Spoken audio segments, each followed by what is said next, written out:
Yan, naluto na yung nilagang narwhal and beluga. Ngayon kukuha ako ng kaunti. Susubukan ko siyang pirito. Putok-putok! Bigyan natin ng Montreal steak.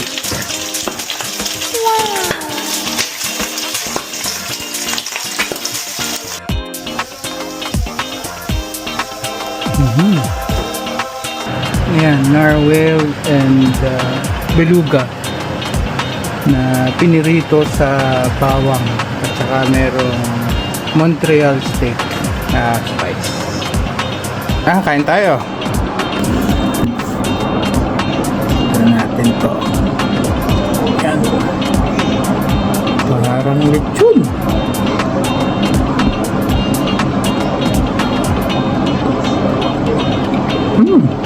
Sarap. Again, maswerte ako na napatikim ako ng mga locals here in the community. Again, maraming salamat. Have a good day.